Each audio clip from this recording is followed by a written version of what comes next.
Te falta estudiar más para el examen.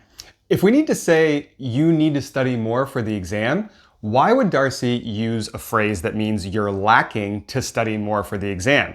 Why wouldn't we just use necesitar, like Necesitas estudiar más para el examen. The truth is that either of these verbs work in this situation. But if you want to improve your Spanish and sound more like a native speaker, you need to learn and get really good at using the verb faltar. And that's why in this video, we're gonna learn everything about faltar. So stick around until the end to see if you know these 6 ways to use faltar. So first, faltar means to lack. So it makes sense that its most common use indicates that something is missing or lacking. It can be used to talk about things that are not present, to talk about something that is needed, or to talk about something that someone does not have. And faltar in this way is only used in the third person singular or plural. And that makes sense because we can only be lacking one thing or many things. For example, money is lacking to go to the movies. Falta dinero para ir al cine. So because dinero is singular, we use falta, third person singular. But if we said something like $500 is lacking to take a trip, Faltan $500 para hacer un viaje. So faltan, because it's $500 is plural. Now, if we want to express that a specific someone or something is missing something, we need to put an indirect object pronoun before the verb faltar, like in this example. I'm missing money to buy the car.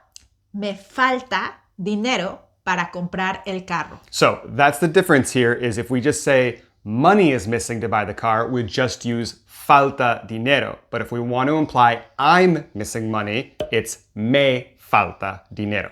But even if we use an indirect object pronoun, we don't have to be talking about a person. Like in this example here, the recipe is missing salt. A esta receta le falta sal. So it's like saying salt is lacking to the recipe. How about this one? We're missing a player for the match. Nos falta un jugador para el partido. Or you're lacking studying more for the exam. Te falta estudiar más para el examen. And let's see an example where we're talking about something plural, like I'm missing 3 books to complete my collection. Me faltan 3 libros para completar mi colección. So this is the most basic use of faltar, to express that something is missing, needing, or lacking.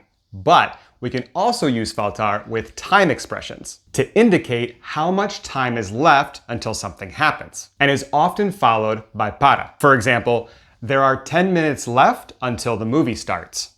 Faltan 10 minutos para que empiece la película. Okay, so it's faltan, plural, because it's 10 minutos, and then we have para algo. There are 2 days left until my birthday.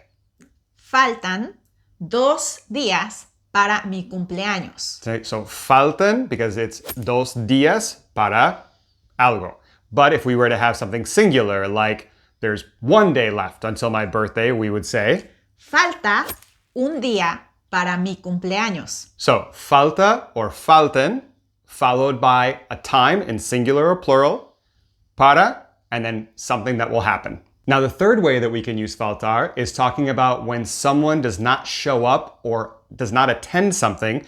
We can use faltar to describe their absence. Now, in this way, you'll use faltar with normal conjugations like we do with all the other verbs. So you can use faltar in the present, the past, the future. So to keep things simple with these examples, we're just going to talk about faltar in the past preterite tense. When conjugating faltar in the preterite tense, we'll get yo falté, tú faltaste, él, ella o usted faltó, nosotros, nosotras faltamos, vosotros, vosotras faltasteis, ellos, ellas o ustedes faltaron. Okay, so with those conjugations in mind, let's see this example. Juan missed today's meeting. Juan faltó a la reunión de hoy. So just like any other conjugation, it's faltó because we're talking about third person singular, Juan. If we have I missed work because I was sick. Falté al trabajo porque estaba enfermo. So, falté, because we're talking about the subject I. Yo falté. And we could say, many students were absent from the exam. Faltaron muchos alumnos al examen. Now, our fourth way to use faltar is with polite expressions. Here, faltar can be used to offer someone something that might be missing or needed. And you'll often hear this in settings like on the phone or in a hotel or in restaurants because it deals heavily with customer service situations. So you could hear, are you missing anything else? ¿Te falta algo más? Or, if you're missing information, don't hesitate to ask. Si te falta información, no dudes en preguntar. And in these situations, you could simply respond with, like, nothing is missing. Thank you. No falta nada. Gracias. Now, our fifth way of using faltar is to describe when someone lacks a specific quality or virtue.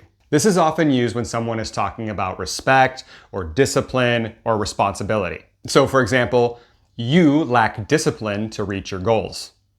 Te falta disciplina para alcanzar tus metas. Or, for example, that player lacks confidence on the field. A ese jugador le falta confianza en el campo. Or, she lacks experience on the job. A ella le falta experiencia en el trabajo. So, just want to reiterate, if we're talking about a specific someone or something lacking, we need that indirect object pronoun. But if we're not talking about someone specific, we can just use faltar by itself, like, there's a lack of empathy in our society. Falta empatía en nuestra sociedad. Okay, and our sixth and final way of using faltar in this lesson is actually going to be the expression hace falta, which means to be needed or to be necessary. And this phrase can be so confusing because it actually has nothing to do with hacer in terms of to do or to make. It's used to express the necessity of someone or something. And in this way, we always conjugate hacer in terms of what is being needed, and falta will always stay the same. So, for example, more money is needed for the project. Hace falta más dinero para el proyecto. So, because what is needed is dinero, singular, we get hace, and falta will stay the same. And if we were to say, we need napkins for dinner, nos hacen falta servilletas para la cena. Okay, so falta always stays the same. We do hacen because servilletas is plural. And then we specifically need them, so we put the indirect object pronoun nos. Or for example, you need to pay attention. Te hace falta poner atención. So as you can see in all these examples, hacer is almost always conjugated in the third person, singular or plural. But we will always conjugate hacer according to what is being needed. So an example could be something like, I miss you in terms of I'm needing you. We could say, me haces falta. So falta stays the same. What's being needed is you, so it's haces, and then I'm specifically the one that's needing it, so we need the indirect object pronoun me. Me haces falta. The confusing but important part to remember is that you can almost always exchange falta and hace falta and vice versa. For example, in the expression, do you need anything? Te hace falta algo or te falta algo.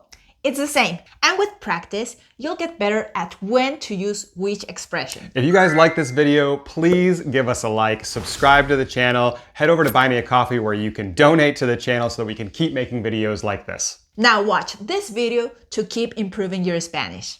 Until next time.